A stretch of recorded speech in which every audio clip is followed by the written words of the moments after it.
Hello all. In this video, I want to look at setting up partial fractions because that confuses so many people and I don't want that to happen. I'm going to look at 5 types that you're going to face. All of them will be proper fractions. Proper fractions means the degree of the top is less than the degree of the denominator. Here the degree is 1 because the maximum power of x is 1. And here the degree is 2 because x minus a times x minus b will give you a quadratic term. Fine, if you expand it. Great. So how is this one set up? Very simple form, a over x minus a plus b over x minus b. Nothing more than that happens. There is a condition that a is not equal to b, as if a was equal to b, then we would move on to type 2. Then that would be type 2. And the intuition for why this is set up this way will be covered very, very soon. The intuition for all those types will be covered very, very soon. So this is your first type. The second type is where you have a squared denominator. And it becomes tricky for you to remember that it is set up in the form a over x minus a plus b over x minus a squared. So you take a linear term in one of the parts and a squared term in one of the other parts. Why this is set up this way will be covered very soon as well in this video. The solving techniques are covered in the next video. Type 3, which is just extended type 1. You just added something to the numerator and you just added another x term to the denominator. Still a proper fraction because this is cubic and the numerator is quadratic. What you have now is just a over x minus a plus b over x minus b plus c over x minus c. Basically whatever happened in 1 with just one additional term. So if you get the intuition for a, you'll get the intuition for 3, which I'll give you very soon. Intuition for 4 is not very difficult because 4 is just type 1 plus type 2. You have a quadratic term in the denominator and then you have an x minus b like in type 1. So you take this one, which is, you take the other term, which is b over x minus b. For this guy, you put it like this, c over x minus b. And then for this guy, x minus a squared, you are dealing it with a over x minus a plus b over x minus a squared, just like you did right here. So if you get the intuition for 2, you'll get the intuition for 4. If you get the intuition for 1, you'll get the intuition for 3, which will be explained. Intuition for 5. You have same sort of numerator on the top, a quadratic numerator. And then you have a linear term, which is what we have in type 1. But this time you have a quadratic which can't be factorized because its discriminant is positive. Now you'll do a over x minus a plus bx plus c over x squared plus bx plus c. Whenever you're taking a quadratic denominator, you have to take a numerator of degree 1. If you were taking a cubic in the denominator, then you would take a quadratic in the numerator. I did not need to take bx plus c right here because it is accounted for in a over x minus a term and that will be seen in the proof of it. So let's say somewhere you had a numerator of, I don't know, ax cubed plus bx squared plus cx plus d. Then your numerator would look something like a quadratic. So that would be ax squared plus bx plus c. Whenever you are taking a polynomial in denominator for a partial fraction, you take a polynomial of 1 degree less on the numerator. That's sort of a rule, but you need to set it up this way. One very simple way to think about it is, let's say if it was only a constant, then a and b would be 0. So worst case scenario, you don't lose anything. But maybe if there is an x squared term, then that a helps you. Since all these three are allowed to be 0, it doesn't hurt to put a quadratic. As a and b can be 0, c can be 0, whichever you want can be 0. So let's look at some intuition for all these types. Let's start with type 1. Right, so let's take a quick example of type 1 and see why this is set up this way. Suppose I have 1 over x plus 1 and x minus 1, okay? Let's say this is very straightforward. What I can do is I can say this is same as 1 over x plus 1 and minus 1 over x minus 1. Does that give me what I want?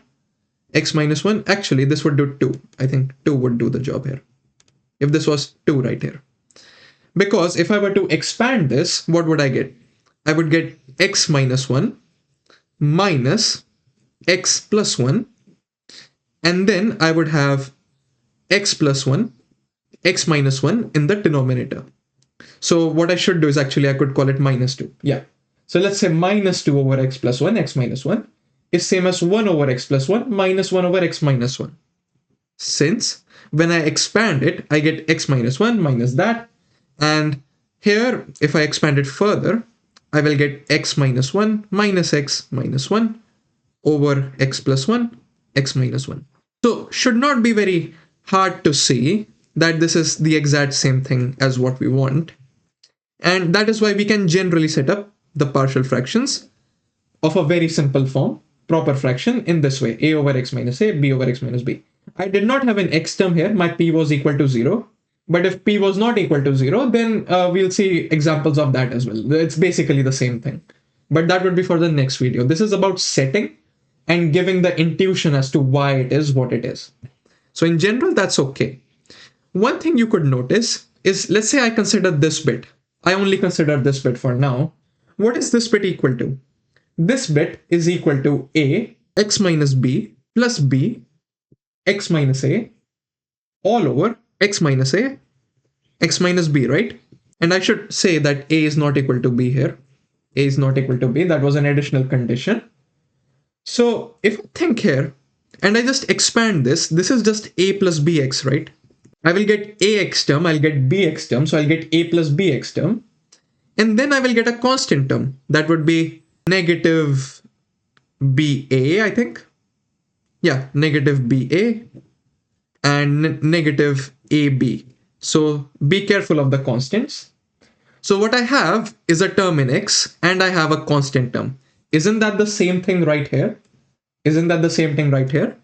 I have an x term and I have a constant term. I could just call the whole of this as q, right? And I could call this bit as p, right?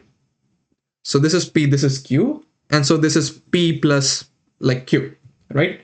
This is exactly what's happening. This is why we can set it up this way. Let's look at the proof of type 2 now.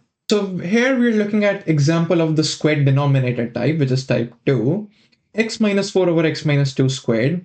And my claim is that it's supposed to be set up this way. You have to put a over x minus 2 plus b over x minus 2 squared. Now, why is it the case? Why is it the case that I just can't say this is same as, I can't just say not ax plus b over x minus 2 squared. Because if I did that, then I know that a equals 1 and b equals negative 4. I already know that, so I've made no progress because that's exactly of the form this one. So there is no benefit in doing this. There is also no benefit in a over x minus 2 plus b over x minus 2. Because if I did that, suppose I did that, and I'm just saying x minus 2 squared is x minus 2 times x minus 2. So if I just take two linear factors, what happens is this is just of the form I can combine a plus b because the fractions will just get added. And then this would be of the form c over x minus 2, right? This is not even a quadratic term in the denominator. So what the hell is going on here? So this is just wrong and this achieves nothing. Achieves nothing. Okay, so if this is not the way, this is not the way, it is useful to try this one. I'll tell you why.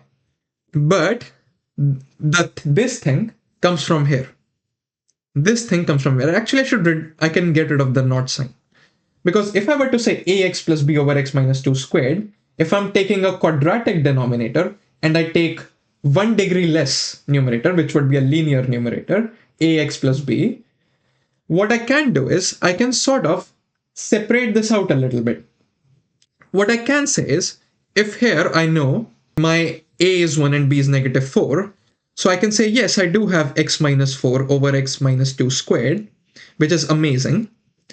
But what I can say is, x minus 4 is just same as x minus 2 over x minus 2 squared.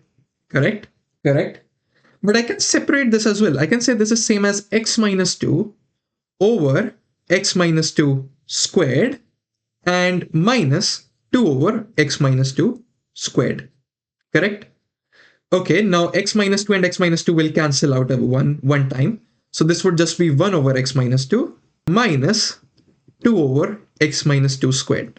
Now, this is not a formal proof, But you now sort of see that if I instead took ax plus b over x minus 2 squared, I would get the exact same thing. And when I then try to simplify it by taking this trick, that I make this of the form something which can cancel out, I get this form, which is right over here. A over x minus 2 plus b over x minus 2 squared. This is exactly what I've got. So this is why these kind of fractions are set up in this way, because you can do this sort of manipulation to do that. And the other forms achieve nothing, and this one is just wrong. Great. Let's move on to type 3, which is same as type 1. So I'm not going to prove it. Actually, let's move on to type 4 then. So now if you understand type 2, you are definitely going to understand type 3 and type 4 on your own. Like, you don't even need examples to understand type 3 and type 4, because type 3 is just extended type 1 with one additional factor, and type 4 is just combining those type 2 and type 1. They're essentially the same thing. Okay, so this is type 5. Let's discuss the intuition of the type 5. Type 5, what you have is an irreducible quadratic, which is x squared plus 1. In type 2, we had a reducible quadratic because it was factorizable, x minus 2 squared. We know what the solution is, that is 2. So here it's irreducible. And even in type 2, we started with bx plus c, if you remember. We started with ax plus b, but in that case, it was just what we had originally. But then what we did was we manipulated it to get our desired form. When you have an irreducible quadratic, you can't just separate the terms. You can't just have b over x plus 1, I don't know, and then c over x squared plus 1. That doesn't work. What you have to do is you have to take bx plus c. Like, you can't reduce it further. That's why it's called an irreducible quadratic. So we'll have a over x minus 1, that's from type 1, and then bx plus c from type 2. Not type 2, sorry, this is the unique property of type 5. And then when you try to solve it, you will get 2 over x minus 1 and 1 over x squared plus 1. The solving techniques are covered in the next video. This is just about intuition and why the thing is set up the way it is.